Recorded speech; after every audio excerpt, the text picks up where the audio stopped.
One thing I really like is looking at strategy. How do people do things that they think will make them excel, be successful, and so on and so forth? Another piece of it too is with successful strategies, you can learn exactly how you yourself can move. It's actually very important. Many people don't necessarily understand that in my own case, there's a reason I make 6 videos other than just to make 6 videos. It's not by, happenstance. It's not because I really would love to. It's simply because it's the strategy I have to implement for this YouTube channel. And I tried multiple strategies for many years before I could figure out exactly what this YouTube channel actually needs. Let me go ahead and kind of break this out before I jump into the whole Halo, Microsoft's own goals in moving their game to, right now, the PlayStation platform. Some of you may or may not know, the Video Game Fight School channel is actually my second established YouTube channel. I have another channel that I've actually abandoned for now until Ubisoft Massive makes the 3rd Division game, where I cover Division content, and I've pretty much been able to learn a lot about YouTube and the gaming scene and myself as a content creator and what I'm comfortable with. And the strategy that I used on that channel to be successful is absolutely not the same strategy that I'm using on this particular channel as well. And I think this is the problem that we kind of find ourselves in, is when we're looking at a company like Microsoft, we're not thinking strategically, especially when you're dealing with the fandom. I remember telling y'all that Microsoft had not launched enough games on PlayStation. I remember an Xbox fan telling me, or I guess maybe we got our wires crossed, but telling me that that was a dumb take because all the games that Microsoft had already launched, why are we trying to kind of look past those games? But what that person was not paying attention to was that Microsoft's strategy is actually designed to bleed PlayStation inside of their own ecosystem. Don't worry about the fanboys that called me crazy. They're no longer calling me crazy anymore. That's usually how I like to sound. And I say things in a very outlandish way that kind of makes it really abrasive too. So usually I get the knee-jerk reaction, and then eventually it appears that things start to settle in. Shout out to DogDark1985. I saw this video of his that he made. Halo campaign involved going to PlayStation. Why? Let's listen in, and I want to go ahead and encourage anyone who's on the Xbox side, who's still thinking about the strategy, or who knows about the strategy, to be able to go ahead and explain or interpret this in light of that strategy. Because believe you me, PlayStation fanboys already know now. Okay? They were loud, but now they know. Oh, let me grab my brush. Hold on. I know I need my brush. Halo Combat Evolve, or Campaign Evolve, whatever they're calling it, got announced for the PlayStation 5. To pretend that this is not a big deal is to be a liar. It is a big deal. Now, if you've been watching my channel for a while, you know that for me, I don't like exclusives. I don't think there's any benefit as a gamer to have a game be exclusive and tied to one box. So for me, I'm perfectly fine with games going everywhere. I've been saying that Starfield should be on PlayStation already. Halo Infinite should be on PlayStation already. I believe that all of these games, if they would have released on PlayStation day and date, they wouldn't have received the hate that they received, number one. And number two, they probably would have sold better. For me, it's not necessarily about the hate or whatever that is. It's about the old guard dying and a new strategy. And not only this new strategy, but one that is pretty much very, very succinct to body all of PlayStation's pillars and render the entire old idea of gaming useless, so that even if PlayStation is doing something, it's going to appear to you as just pointless. Does that make sense? Like Call of Duty. It's basically pointless to try to say, oh, I want to go buy PlayStation's Call of Duty because it's the better version. Xbox already bought it, and they put it out there as just normal, and they put it on Game Pass, right? PlayStation is doing exclusivity. Xbox put all its games everywhere and put it on PlayStation 2. It's called making it pretty much irrelevant, or making it something that you can easily take for granted. Only issue I guess I have with Campaign Evolve being released on PlayStation is I don't understand why it wasn't the Master Chief Collection. They should have released all the Halos. Like I don't understand what Xbox is doing. Now, that's exactly why I said, let me go ahead and say something. The strategy is how I think you need to interpret what it is that they're doing. In fact, if anybody has been paying attention, this list is the most important list in gaming right now. Everyone has been saying it. Linus Tech Tips, even he, as he gets a lot wrong in gaming, even had to put his hand on his head to exercise how fried we are in gaming, that this particular list is what's pretty much eating majority of the game time out there. We also saw that tweet where somebody pointed to their PlayStation account and how they had spent $32,000 playing NBA 2K. The individual gamer is absolutely insane when it comes down to this whole fiasco.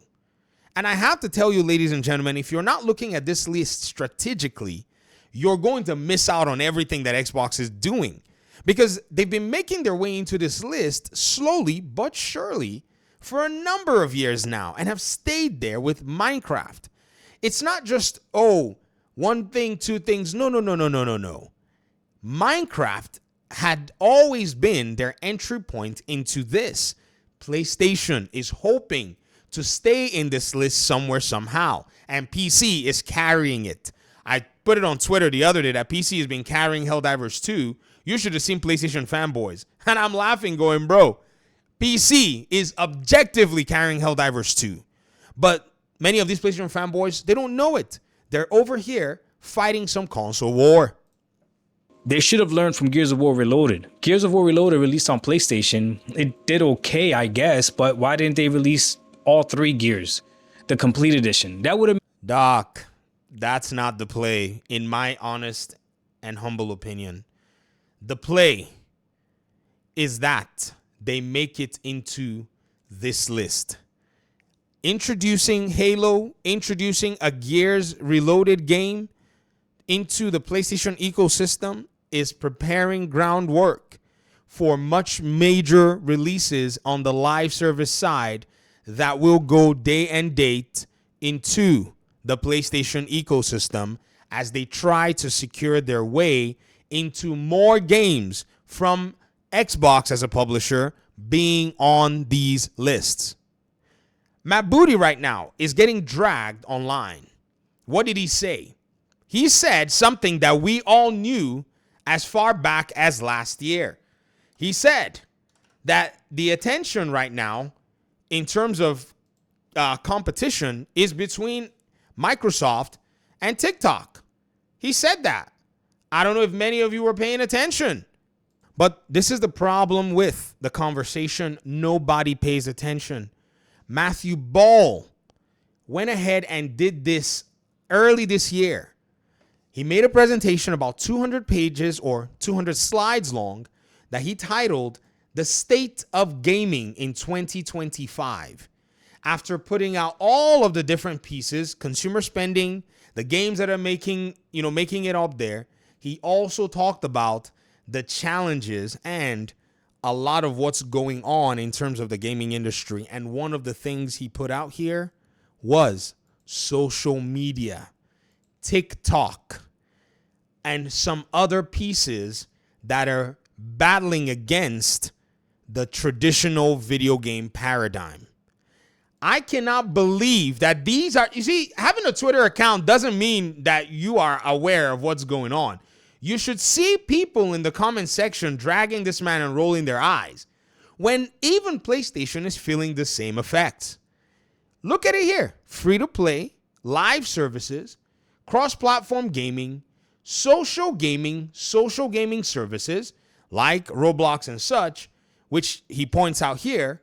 And then as he's going down the road and talking about all the different challenges, he cites things like social media. He cites things like TikTok. He cites things like, all these kinds of apps that are all there just sucking time. Where's the TikTok one? Right there.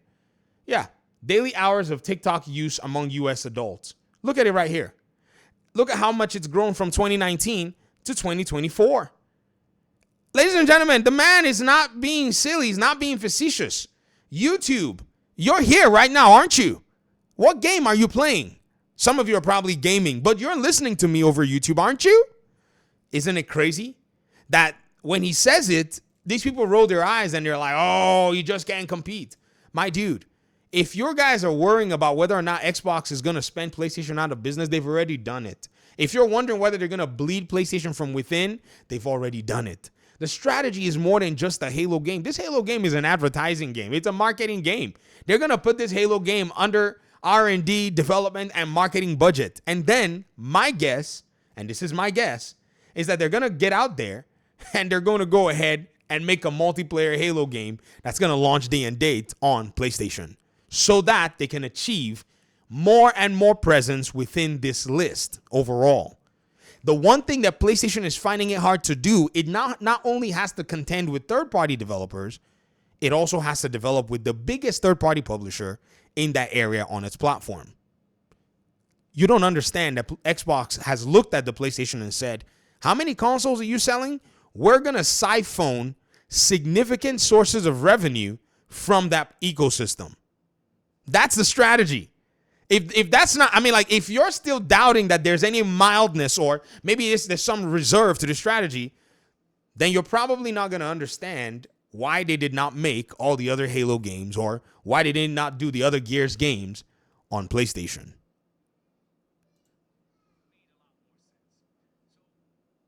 We are in a time right now where Xbox is putting games on PlayStation. Clearly, everything has gone. Halo, Gears, and Forza, right? The three main staples, shout out to Kid Smooth, are over there on PlayStation. And on the Xbox, this is even more confusing. There's Helldivers. What? I don't understand why Sony put Helldivers on Xbox. Now, obviously, Doc, it is the same strategy. It is the exact same strategy. They want to put themselves and position themselves in the live service realm. That's where the battle is. The battle is not the console war. These games take up 40% of gamer playtime. Look at the pie. Look at the pie is getting smaller and smaller. Look, everybody, looky here. The pie. 40% of that pie, like this, chunked up by live service games. TikTok, YouTube, social media, all chunking up. This is TikTok, YT, YouTube, others. And then now you leave this small pie for games like Yote, Ninja Gaiden 4. That's all these multi-billion-dollar, enterprises, these video games have to fight for. PlayStation cannot afford exclusivity anymore. Are you not listening? That's why all these people have to go hide behind Nintendo, America's favorite law firm. They cannot afford exclusivity. So they've reduced their games cadence because they're not going to put 3 or 4 games exclusive. That would tank their business. Easy. That's exactly why. And I'm sure, Doc, you were about to say it just now because you said, obviously, right? And you were about to say something here, and I heard you. Is to make more money. But Aha. Thanks for watching the video. Shout out to Doug Dog 195. Peace out.